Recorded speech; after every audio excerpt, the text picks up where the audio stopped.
नमस्कार दोस्तों, मैं दीपक शर्मा अंग्रेश आपका स्वागत करता हूं द लीगल चैम्बर में। अब दोस्तों, आज की इस वीडियो के अंदर हम प्रतिकूल कब्जा कानून यानी कि एडवर्स पोजेशन लॉ से संबंधित ये काफी बड़ी और काफी महत्वपूर्ण वीडियो लेकर आए हैं। अब देखिए दोस्तों, अक्सर लोगों का यहां पर एक क्वेश्चन रहता है कि सर, जमीन हमारी, पैसे हमारे और कोई तीसरा व्यक्ति कब्जा करके कैसे उसका मालिक बन जाता है।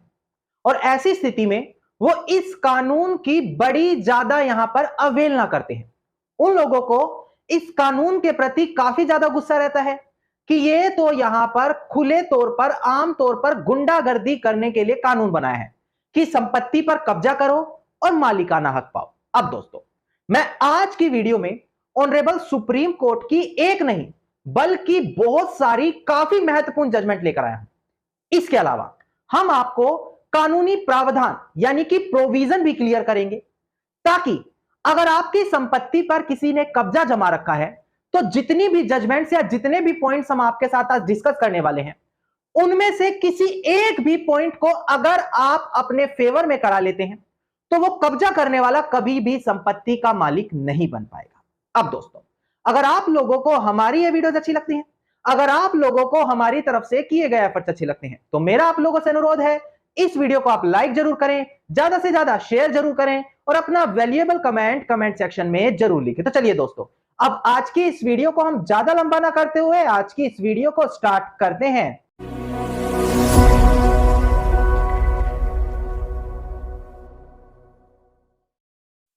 अब दोस्तों, सबसे पहले वीडियो की स्टार्टिंग में ही एक महत्वपूर्ण जानकारी आप लोगों के साथ शेयर कर ली जाए। देखिए, आज हम यहां पर बात करेंगे प्रतिकूल कब्जा कानून के बारे में। इसके बाद ऑनरेबल सुप्रीम कोर्ट की बेहद सारी बड़ी जजमेंट आपके साथ डिस्कस करेंगे, जहां पर केस टाइटल के साथ साथ आपको बताया जाएगा कि उन महत्वपूर्ण जजमेंट में आखिरकार बोला क्या गया है। इसके अलावा साल 2024 की कुछ बड़ी जजमेंट भी आपके साथ डिस्कस की जाएगी और इन सभी पॉइंट्स में हम आपको एक एक करके वो सारी चीजें क्लियर करेंगे जिसके सहारे से अगर आपकी संपत्ति पर कोई कब्जा करके बैठा है तो आप उसको मालिक बनने से वहां पर रोक सकते हैं। अब देखिए दोस्तों, सबसे पहले हम आपको बताएं, लिमिटेशन एक्ट 1963 ये वो एक्ट है जो हर चीज की एक समय सीमा निर्धारित करता है।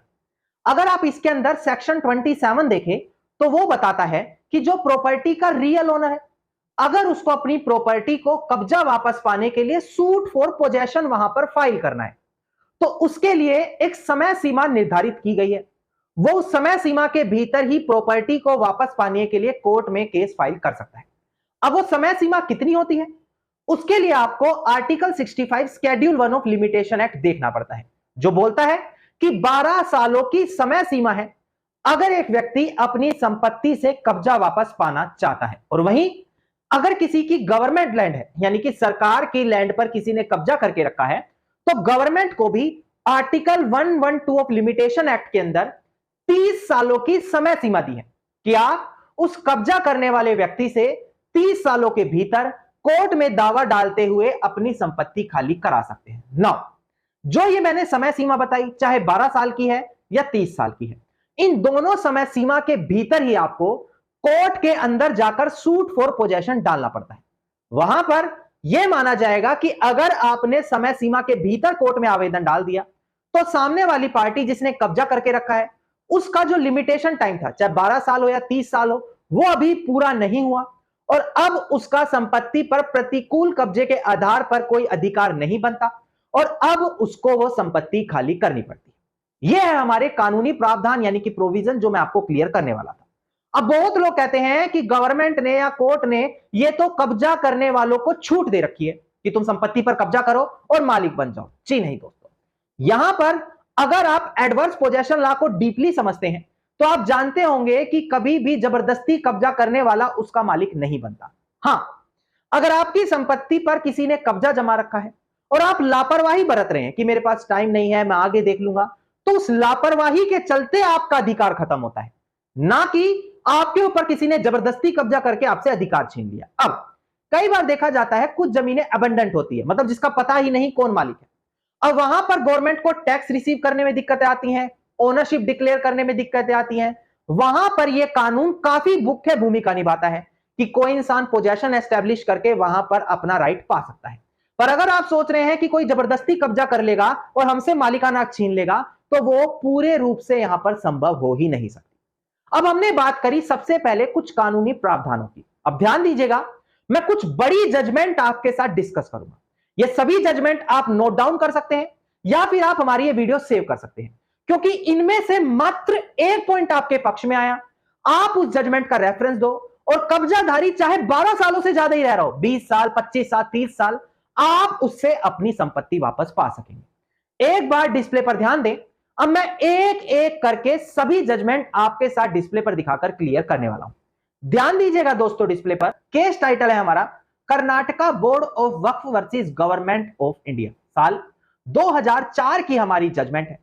10 SCC 779 इसका साइटेशन नंबर है। इसमें साफ बोला कि जो व्यक्ति प्रतिकूल कब्जा अपना स्थापित करना चाहता है तो उसको तीन चीज साबित करनी पड़ती है, नेक वी, नेक क्लेम, नेक प्रिकारियो, जिनका मतलब मैं डिस्प्ले पर दिखाकर समझा देता हूं। यानी कि सबसे पहले साबित करना है कि किस तारीख को वो कब्जे में आया, मतलब किस तारीख से किस समय से कब्जे में है, ये दिखाना पड़ेगा।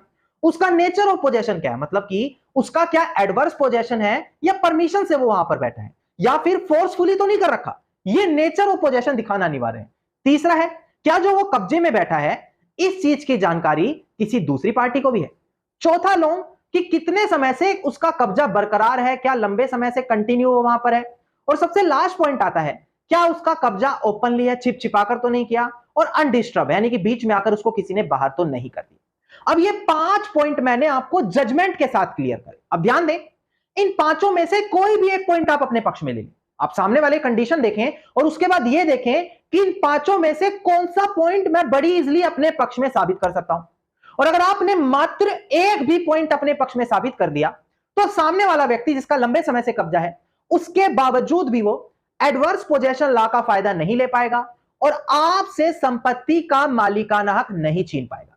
अब ये जो मैंने चीज क्लियर करी, रेलिवेंट जजमेंट के साथ क्लियर करी, जहां पर ऑनरेबल सुप्रीम कोर्ट ने बताया कि कब्जा यहां पर स्थापित कराने के लिए ये पांचों पॉइंट, जिसे नेक वी, नेक क्लेम, नेक प्रिकैरियो बोला जाता है, ये पांचों पॉइंट वहां पर एस्टेब्लिश करने अनिवार्य है।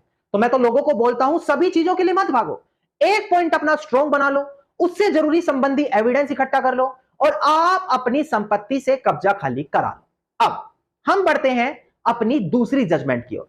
देखिएगा दोस्तों, डिस्प्ले पर इसका केस टाइटल है Daga Bhai dead by legal representative, जो प्रेजेंट केस में अपीलियंट है, versus Abbas at the rate Gulab Rustam Pinjari, जो प्रेजेंट केस में हमारे रिस्पोंडेंट है। इसका सिविल अपील नंबर है 83 ऑफ 2008 और सबसे बड़ी इंपॉर्टेंट चीज, डेट ऑफ जजमेंट है इसकी 18 अप्रैल साल 2017। अब ध्यान दें, डिस्प्ले पर देखिए ऑनरेबल सुप्रीम कोर्ट ने आखिरकार इस जजमेंट में क्या क्लियर किया। देखिएगा दोस्तों, देखिएगा ऑनरेबल सुप्रीम कोर्ट ने बोला पर्सन क्लेमिंग एडवर्स पोजेशन, यानी कि जो प्रतिकूल कब्जे का दावा कर रहा है उसको सबसे पहले नेसेसरली दूसरी पार्टी की ओनरशिप को एडमिट करना अनिवार्य है। यानी कि उसको यह बोलना पड़ेगा कि जिसके खिलाफ मैं यहां पर एडवर्स पोजेशन क्लेम कर रहा हूं वो ही इसका रियल ओनर है और उसकी नॉलेज में यह बात थी कि मैं इस संपत्ति पर कब्जे में हूं। क्योंकि मैंने जो पहली जजमेंट बताई थी Karnataka board of Waqf versus union of India, वहां पर बताया था कि कब्जा ट्रू ओनर की नॉलेज में होना अनिवार्य है। तो यहां पर बोला गया कि अगर आप कोर्ट में मात्र केस कर रहे हैं और यह भी बोल रहे हैं कि दूसरी पार्टी यहां पर मालिक नहीं है और अपनी प्रतिकूल कब्जे की मांग कर रहे हैं, तो ध्यान दें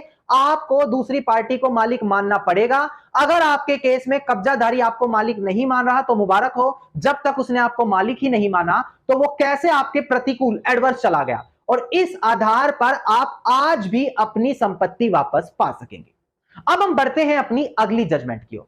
ध्यान दीजिएगा दोस्तों, डिस्प्ले पर देखिएगा दोस्तों, M Radheshmal versus V Sandhya and another, इसका एसएलपी नंबर है 19059 ऑफ 2014 और 18 मार्च साल 2024 की, यानी कि बिल्कुल इसी साल की जजमेंट आप लोगों के लिए लेकर आया हूं। ध्यान दीजिएगा, ऑनरेबल सुप्रीम कोर्ट ने यहां पर बोला था कि भाई यहां पर प्लेंटिफ कब्जे के यानी कि एडवर्स पोजेशन के आधार पर ओनरशिप नहीं पा सकता जब तक दो पॉइंट यहां पर बताए वो दोनों साबित नहीं कर सकता। पहला, उसको यह मानना पड़ेगा, साबित करना पड़ेगा कि जिसकी प्रॉपर्टी पर कब्जा है उसका एक्चुअल ओनर कौन है। सेकंड चीज, उसको यही दिखाना पड़ेगा कि उस ओनर की नॉलेज में मैंने रहते हुए 12 सालों से ज्यादा कब्जा कर रखा है। और अगर एक इंसान उठकर यह बोल रहा है कि यहां पर ओनर ही मुझे नहीं पता, तो वो कैसे अपना कब्जा उसके होस्टाइल में दिखा पाएगा। और अगर आपके केस में भी है कि वहां पर उसको ओनर ही नहीं पता, तो आप इस रेलिवेंट जजमेंट का रेफरेंस लेते हुए अपने पक्ष में वो प्रतिकूल कब्जे का केस करा सकेंगे और कब्जाधारी को वहां पर हरा सकेंगे। अब बढ़ते हैं हम अपनी अगली जजमेंट की ओर। ध्यान दीजिएगा दोस्तों डिस्प्ले पर, इसका केस टाइटल है state of West Bengal and others versus Dilip Ghosh and others. ध्यान दीजिएगा, 29 सितंबर साल 2022 की ऑनरेबल कैलकाटा हाई कोर्ट की हमारी ये जजमेंट है। अब डिस्प्ले पर ध्यान दें, काफी महत्वपूर्ण जजमेंट है दोस्तों। देखिएगा, यहां पर बोला गया है कि एक वेलफेयर स्टेट कभी भी किसी सिटीजन की जमीन पर कब्जा करके एडवर्स पोजेशन क्लेम वहां पर नहीं कर सकती। यानी कि दोस्तों, अगर गवर्नमेंट ने आपकी जमीन पर अवैध तरीके से कब्जा करके रखा है और वो चाहती है कि मैं प्रतिकूल कब्जे का सहारा लेकर यह बोलूं कि रियल ओनर को पता था कि गवर्नमेंट ने कब्जा कर रखा है, इसके बावजूद भी गवर्नमेंट से उसने खाली नहीं कराई, तो ऑनरेबल सुप्रीम कोर्ट भी पहले विद्या देवी स्टेट ऑफ हिमाचल प्रदेश और ये कलकत्ता हाई कोर्ट की जजमेंट है, यहां पर साफ बोल चुका है कि जो गवर्नमेंट है यानी कि स्टेट है, हम उसको वेलफेयर स्टेट मानते हैं कि वो अपने सिटीजन की बेनिफिट के लिए काम करती है, और अगर वही प्रतिकूल कब्जा क्लेम करेगी तो ये चीज एस्टेब्लिश नहीं है। तो यहां से आपको राहत की सांस है कि कभी भी एक गवर्नमेंट उठकर सिटीजन की जमीन पर प्रतिकूल कब्जा का क्लेम नहीं कर सकती। अब हम अपना आगे बढ़ते हैं अगली जजमेंट की ओर। ध्यान दीजिएगा दोस्तों डिस्प्ले पर, देखिएगा केस टाइटल है फोड़ा देवी एंड अदर्स वर्सेस गणेश महातो। इसका केस नंबर है एसए नंबर 132 ऑफ 1985 और डेट ऑफ जजमेंट है हमारी 21 जनवरी साल 2022। अब ध्यान दीजिएगा, यहां पर आखिरकार ऑनरेबल हाई कोर्ट ने क्या कहा। देखिएगा दोस्तों, प्रेजेंट केस में ऑनरेबल झारखंड हाई कोर्ट ने कहा कि अगर कोई एडवर्स पोजेशन क्लेम कर रहा है तो सबसे प्राइमरी कंडीशन हम यही मानेंगे कि जिसके खिलाफ वो केस फाइल कर रहे हैं उसका मालिकाना हक वो साबित करें। और इसके अलावा ये सबसे बड़ी बात बोली कि अगर एक इंसान इनहेरिटेंस और एडवर्स पोजेशन दोनों एक साथ क्लेम करना चाहेगा तो वो चीज एक्सेप्टेबल नहीं है। यानी कि अगर एक इंसान बोल रहा है कि मेरा कब्जा भी यहां पर है और दूसरा क्लेम साथ में ये बोल रहा है कि मेरा इस पर लीगल ईयर्स उत्तराधिकारी होने के आधार पर भी हक है, तो वो यहां पर इनहेरिटेंस भी दिखा रहा है अपना कि मैं उत्तराधिकारी हूं और कब्जा भी दिखा रहा है। तो यहां पर बोला गया कि आप दोनों प्ली एक साथ नहीं ले सकते, या तो आप इनहेरिटेंस पर बोलो मेरा हक है या आप बोलो मेरा प्रतिकूल कब्जे के आधार पर हक है, पर अगर आप दोनों चीज को एक साथ क्लेम करेंगे तो ये चीज वहां पर एक्सेप्टेबल नहीं है। इसके अलावा दोस्तों, हमारी जो आज की लास्ट जजमेंट आती है, बड़ी ध्यान से देखिएगा, काफी महत्वपूर्ण जजमेंट है। देखिएगा, केस टाइटल है हमारा यहां पर श्री उत्तम jet dead through legal representative, जो प्रेजेंट केस में अपीलिएंट है, versus Nathuram through legal representative and other, जो प्रेजेंट केस में रिस्पोंडेंट है। इसका सिविल अपील नंबर है 190/2020 और डेट ऑफ जजमेंट है हमारी 15 जनवरी साल 2020। काफी महत्वपूर्ण जजमेंट है, सबसे ज्यादा राहत यही लोगों को जजमेंट देगी। देखिएगा दोस्तों डिस्प्ले पर, ऑनरेबल सुप्रीम कोर्ट ने कहा कि कब्जाधारी का कितने भी लंबे समय से और लगातार कब्जा रहा हो, यह तब भी प्रतिकूल कब्जे के आधार पर उसको मालिकाना हक नहीं देगा जब तक वो यहां पर अपना कब्जा रियल ओनर के होस्टाइल में ना दिखा दे। होस्टाइल मतलब कि मैं रियल ओनर की इच्छा के खिलाफ जाकर संपत्ति पर कब्जा करके बैठा हूं।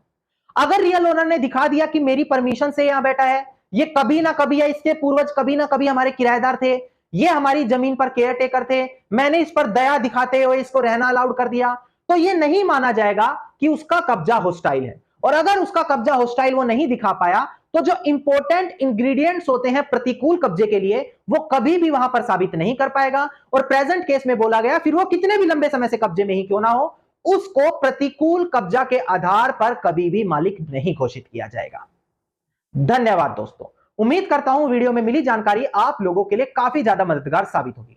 वैसे तो बहुत ही अनेकों जजमेंट हैं जो कब्जाधारी के खिलाफ कोर्ट में पास की गई हैं और सभी जजमेंट को मात्र एक वीडियो में कवर कर पाना असंभव था। तो अगर आप चाहते हैं इससे संबंधित मैं और भी लेकर आऊं पार्ट 2, पार्ट 3, तो मुझे कमेंट सेक्शन में लिखिए, मैं जल्द ही आप लोगों के लिए इसके अनेकों पार्ट अपलोड कर दूंगा। अगर आपको हमारी आज की वीडियो अच्छी लगी, वीडियो को लाइक, शेयर और कमेंट जरूर कीजिए। और आप हर लेटेस्ट और इंपॉर्टेंट अपडेट से अगर खुद को अप टू डेट रखना चाहते हैं तो चैनल को तुरंत सब्सक्राइब करके नोटिफिकेशन बेल आइकन जरूर दबा दें।